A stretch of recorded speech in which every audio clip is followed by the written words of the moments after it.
톨만의 잠재학습 이 자체가 시험에 출제가 된 겁니다. 요것만. 자, 이것은 인지 학습과 연관성이 있다. 이렇게 말씀드렸죠. 자, 여기에서 강화라는 단어가 나옵니다. 강화라고 하는 것은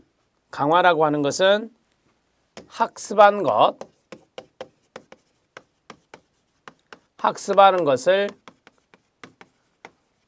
수행하도록 하는데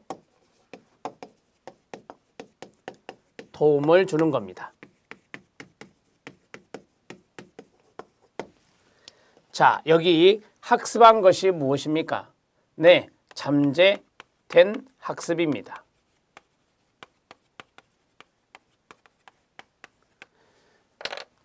자, 톨만의 잠재학습의 실험은 쥐의 미로 실험입니다. 이 미로 실험에서 쥐는 인지도를 형성합니다. 인지지도를 형성한다. 인지지도를 형성해서 이미 학습이 잠재된 겁니다.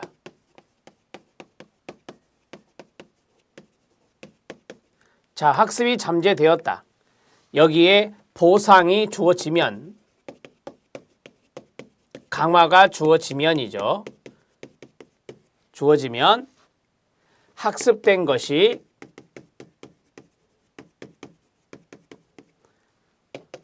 수행된다라고 하는 논리입니다. 이렇게 정리하시면 됩니다. 자, 톨만의 잠재학습은 인지학습에 해당되는 것인데 이 스키너가 이야기한 강화와 벌에서 이 톨만은 강화를 학습에 있어서 필수적인 것으로 보지 않았습니다. 잠재학습이라고 하는 것은 여기에 동그라미 1, 여기에 동그라미 2, 강화라고 하는 것은 학습의 필수 요소는 아니다. 이렇게 톨만은 이야기를 했죠. 강화라고 하는 것은 학습한 것을 수행하도록 하는데 도움을 제공하는 것뿐이다. 이렇게 정리를 해주시면 됩니다. 이제까지 했던 내용의 핵심이 이겁니다. 자, 이제 톨만의 목적적 행동주의 들어갑니다. 목적적 행동주의에 각주가 붙었습니다. 목적적 행동주의는 행동을 목적과 결부시켜 끊어요 이해해야 된다는 행동주의 이론입니다. 행동과 목적에 동그라미 쳐주시기 바랍니다. 기본 가정은 강화 없이도 학습은 가능하다. 행동과정연구 SR연합, SS연합에 의한 조건반사로 분해하여 연구가 이루어졌습니다. SR은 자극과 반응이고 SS는 자극과 자극이죠. 우리가 고전적 조건화에서 자극과 자극의 앞에 자극은 무엇이었습니까? 조건 자극, 뒤에 자극은 무조건 자극이었습니다. 그게 바로 조건 반사였습니다. 조건 반사에서 나타나는 것이죠. 고전적 조건화입니다. 학습의 결과가 반드시 외적 행동으로 나타나는 것은 아닙니다. 학습에서 학습자의 욕구와 습관의 정도, 유인가 등과 같은 중재 변인을 고려했습니다. 행동에는 목적이 있다는 것이죠. 자, 목적과 행동을 결부시켜서 이해하는 것이 목적적 행동주의라고 말씀드렸잖아요. 일련의 반응들만을 습득하는 것이 아니라 체계적인 정보도 습득이 가능하다. 이런 것들을 기본 가정이라 합니다. 아직까지 톨만의 목적적 행동주의는 우리 필기시험에서 출제된 바가 없습니다. 자, 행동에는 목적이 있다. 그리고 그 행동과 목적을 결부시키는 이 행동주의 이론이 뭐다? 목적적 행동주의다. 이렇게 정리하시면 됩니다. 유기체는 목적 달성을 위해 새로운 환경으로부터 오는 자극, 즉 신호와 이전에 접한 것이 있어서 자기에게 의미를 지니게 된 의미체가 있는데 그것을 연결하여 문제 해결 줄 것을 기대되는 가설을 세웁니다. 가설을 적용해서 문제를 해결하는 과정에서 시행착오를 겪게 됩니다. 시행착오의 동그라미. 자, 그리고 그 결과 인지지도를 구성하는데 이러한 인지지도 구성이 바로 학습 요소가 되겠습니다. 인지지도에 동그라미 치면 됩니다. 자, 우리는 어떠한 것을 해결하는 과정에서 부단한 시행착오를 겪습니다. 이 시행착오를 겪으면서 하나의 커그니티브 맵이라고 하는 인지 지도를 형성해서 다시는 그런 실수를 하지 않으려고 노력하죠. 이러한 것들이 바로 인지지도의 구성인데, 인지지도를 구성하는 데 도움이 되는데, 그것을 구성함으로써 우리는 그 문제를 해결한다. 즉 목표에 도달할 수 있게 되는 것입니다. 그게 바로 톨만의 목적적 행동주의라고 이야기합니다. 자, 그러면 우리 여기에서 목적적 행동주의는 간단하게 보겠습니다. 목적적 행동주의 톨만입니다. 자, 목적이라는 것과 행동이라는 것이 있습니다. 행동에는 목적이 있다.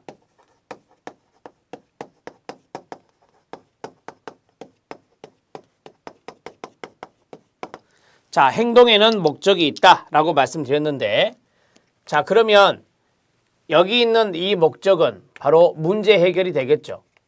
어떠한 문제가 있을 때 그 문제를 해결하는 것입니다. 목표 지점이 저기 있다. 거기에 가는 것이 바로 무엇입니까? 네, 문제 해결이고 목적이 되는 겁니다. 그런데 행동을 하는 데 있어서 시행착오를 경험합니다. 행동하는 데 있어서 시행착오를 경험하게 돼 있습니다. 이 시행착오를 경험하는 과정에서 인지지도가 구성됩니다. 인지지도가 구성이 되고, 자, 인지지도 구성에서 중요한 단어가 이거죠. 인지를 하게 된다라고 하는 거예요. 자, 인지지도 구성에 의해서 목적인 문제 해결로 이루어질 수 있다라고 하는 겁니다. 이게 바로 톨만의 목적적 행동주의입니다. 목적적 행동주의에서 중요한 대목이 바로 이거죠. 인지지도를 형성한다, 구성한다라고 하는 것. 그리고 또 하나, 시행착오라는 단어도 나올 수 있어요. 밑에 실력 따지기에 보면 대리적 시행착오란 말이 들어있습니다. 톨만은 이렇게 정리하시면 됩니다. 대리적 시행착오를 보면 실험에서 쥐가 미로를 찾는 과정을 관찰한 다른 쥐의 가로, 이게 대리입니다. 대리. 자, 그것을 관찰한 다른 쥐는 자신의 실제 시행착오를 겪은 것이 아님에도 불구하고 실제 자신이 시행착오를 경험한 것 같은 효과가 있었다라고 했습니다. 그래서 대리적이란 말을 쓰는 거예요. 자, 어떤 학생이 공부를 하는 과정에서 상당히 힘들어하고 공부하는 요령을 잘 몰라서 그러한 것들을 시행착오를 겪어가는 것을 옆에서 친구가 봤습니다. 그 친구가 시행착오를 겪은 것이 아님에도 불구하고 그것을 관찰한 결과, 다른 친구의 시행착오를 관찰한 결과 이 관찰했던 친구에게도 그와 같은 효과가 나타나더라라고 하는 겁니다. 그게 바로 대리적 시행착오입니다. 개념 잡히죠? 톨만의 기호학습설을 보겠습니다. 톨만의 기호학습설, 이것도 타이틀 정도만 알아놓으시면 됩니다. 기호학습설입니다. 자, 거기에 보면 사인이란 단어가 있죠. 학습이 이루어지는 것은 목적에 도달하는 길을 아는 겁니다. 루트를 아는 거예요. 자, 기호 형태는 사인 게슈탈트라고 되어 있습니다. 개인에게 의미가 있는 목적적 대상과 그것에 이르는 수단이 될 수 있는 대상 사이에 의미 있는 수단 목표 관계를 통해서 성립하는 종합적 인지 구조를 기호 형태라고 말합니다.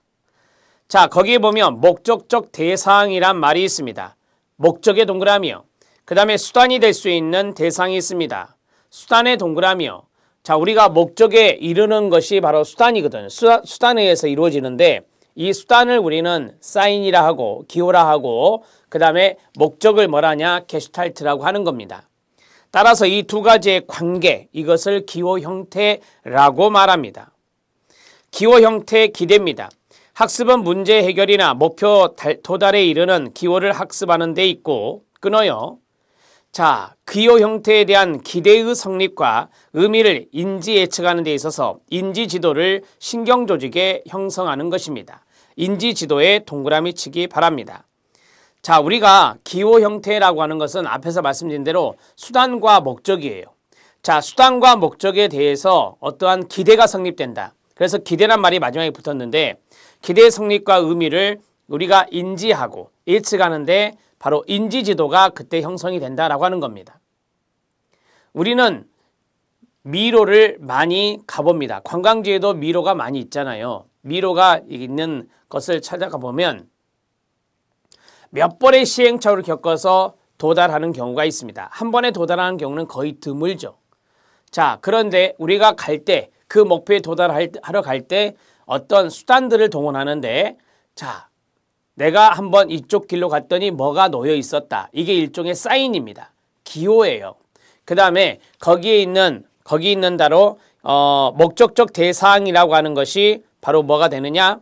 그게 여기 있는 2번에 보면은 바로 형태라고 하는 것이 있습니다.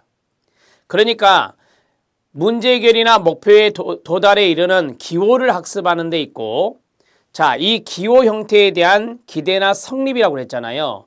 그러면 기호, 그 다음에 형태라고 우리가 게슈탈트라고 하는 거니까 형태가 바로 어떻게 보면은 이것이 목적이 되거든요. 그러면 어떠한 사인을 통해서 우리가 형태라고 하는 목적에 도달하는데 기대감을 가져요. 기대감을 갖는데 그 과정 속에서 우리는 인지지도가 형성된다라고 하는 겁니다. 3번 잠재학습입니다. 직접 조건화 과정, 미로를 통과하면 먹이를 주는 과정 없이도 학습이 가능하다. 앞에서 했던 거. 즉 비록 쥐는 보상이 없더라도 나름대로 미로 통과에 대한 인지도를 형성했기 때문에 일어나는 학습 현상이 되는 겁니다. 전체적 행동입니다. 행동을 분자적, 미시적이라고 하는데 단위로 보지 않고 전체적 단위의 과정으로 보며 그래서 게슈탈트란 말을 쓴 거예요. 자, 전체적 단위의 과정으로 보며 행동은 목표 지향적이며 전체 행동은 목표에 이르는 수단으로서 환경에 뒷받침을 한다라고 했습니다. 자, 이것을 또 간단하게 하면 지금 톨만 이야기가 계속 나옵니다. 톨만은 기호 학습설이란 말이 있습니다.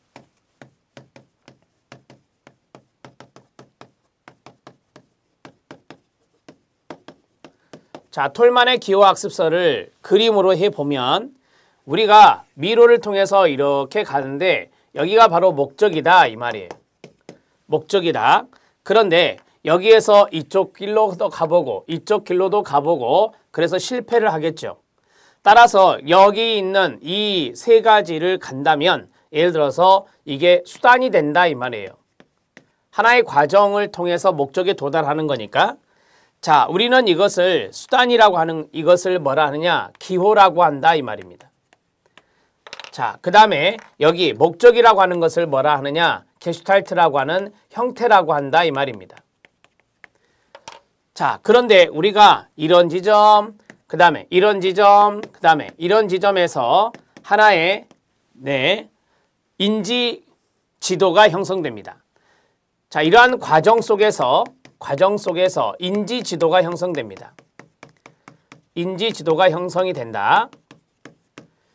자, 인지 지도가 형성되는데 이러한 과정 속에서 기대감이 성립됩니다.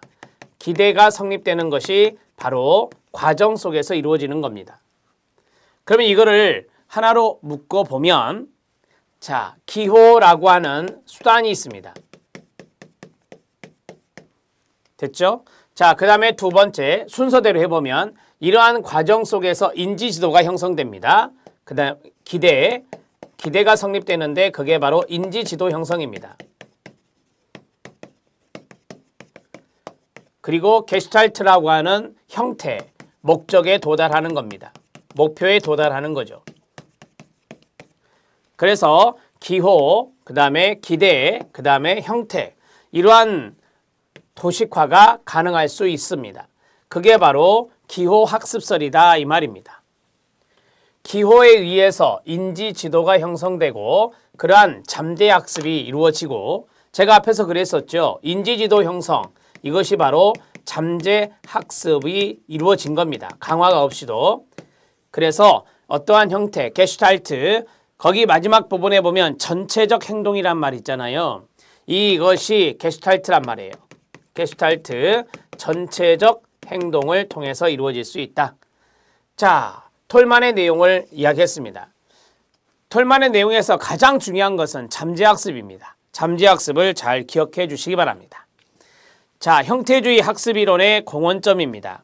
형태주의 학습의 공헌점을 다른 말로 인지적 학습 이론의 공헌점이라고도 합니다. 자, 밑에 실력 따지기 보면 인지주의적 관점의 학습 원리 이런 것도 나오고요. 기출문제 확인 학습에 보면 인지부조화 이론이 나옵니다. 우리 시험에 인지부조화가 시험에 잘 나옵니다. 인지부조화 이론에 별표 쳐주시기 바랍니다. 자, 형태주의 학습 이론을 우리가 형태주의 하면은 이 게슈탈트가 생각나시죠? 그래서 형태주의 학습 이론이 바로 인지학습과 연관성이 있다. 이렇게 정리하시면 돼요. 형태주의 학습 이론이 인지주의 학습과 관련성이 있다. 이렇게 정리하시면 되겠습니다. SR 행동주의 소단위 접근법, 즉 원자론적 접근법을 비판한 점이다. 한마디로 말하죠. 행동주의 학습 이론을 비판했다는 겁니다. 그 다음에 2번, 지각과 학습은 모두 심리적 경험을 조직화하는 인지과정이 특징적임을 보여주었습니다. 중요한 게 뭐죠? 인지과정이라는 단어입니다. 박스, 행동주의 연구자들에게 생산적인 도전을 제시했습니다. 행동주의 연구자들은 자극과 반응의 관계, 행동과 결과의 관계를 연구했던 학자들이라면 인지는 도외시했어요. 인지는 거기에 포함시키지 않았거든요.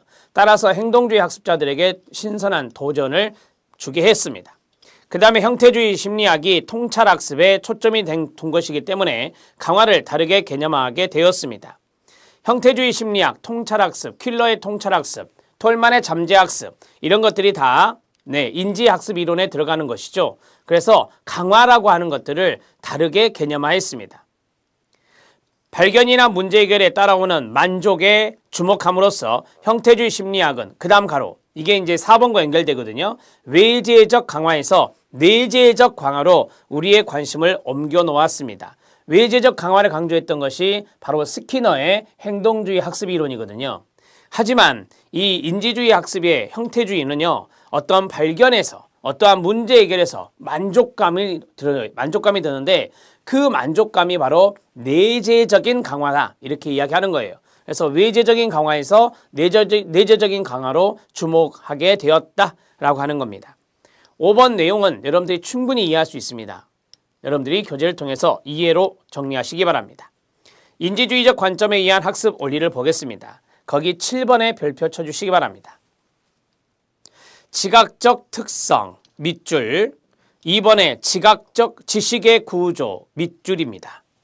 그 다음에 4번 이해를 통한 학습 밑줄, 그 다음에 5번 인지적 피드백에 밑줄 쳐주시기 바랍니다. 작은 따옴표 쳐져 있는 거죠. 지각적 특성을 고려하여 학습자에게 문제를 제시하는 것이 중요한 학습 조건이 되므로 학습의 기본적인 특징이 학습자의 눈에 잘 띌 수 있도록 학습 문제의 형태를 재구조하여 제시해야 됩니다. 지각적인 특성을 통해서 학습자에게 눈에 잘 띌 수 있도록 문제의 형태를 재구조해줘라. 두 번째, 지식의 구조는 교사나 교육 계획자에게 특히 중요한 관심이 되어야 합니다. 전체의 문제는 그 지식의 구조나 체계의 문제이기 때문에 복잡한 것이 어떻게 체계화되는가에 관한 이론을 떠나서는 처리할 수가 없습니다. 자, 지식의 구조라든지 체계 문제라든지 이러한 것들이 문제입니다. 따라서 복잡한 것이 어떻게 체계화되어 있는가 그런 것들을 아는 것이 상당히 중요하다 이 말이에요. 인지적 관점에서는. 이해를 통한 학습은 기계적인 암기 학습이나 공식을 통한 학습보다는 더 영속적이고 전이가 잘 됩니다. 쉽게 말씀드리죠. 외우는 것보다 이해하는 것이 훨씬 더 오래 갑니다. 그리고 학습 전이가 잘 이루어지고요. 자, 인지적 피드백은 정확한 지식을 확인해주고 틀린 학습을 교정해주는 겁니다. 교정의 동그라미. 자, 우리가 피드백은 되게 잘못된 부분을 교정해주는 경우가 있거든요. 이걸 인지적 피드백이라 합니다. 학습자에 의한 목표 설정은 학습 동기를 유발시킨다는 의미에서 중요하며 이 목표 달성의 여부는 미래의 새로운 목표 설정의 중요한 원인이 될 것입니다. 7번, 논리적으로 정확한 해답을 이끌어주는 수렴적 사고뿐만 아니라 끊어주세요.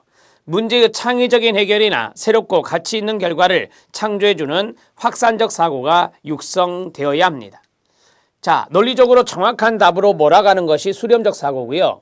그 다음에 거기 마지막 새롭고 가치 있는 거, 창의적인 거 이런 것들은 생각을 퍼뜨려야 되거든요. 그래서 확산적 사고라고 하는 것입니다. 그래서 수렴적 사고뿐만 아니라 확산적 사고까지 정리를 해 주셔야 됩니다. 인지주의적 관점에서 학습의 원리였습니다. 여러분들이 충분히 이 박스 안에 있는 내용을 가지고 문제를 풀어낼 수도 있고 이해가 되실 겁니다.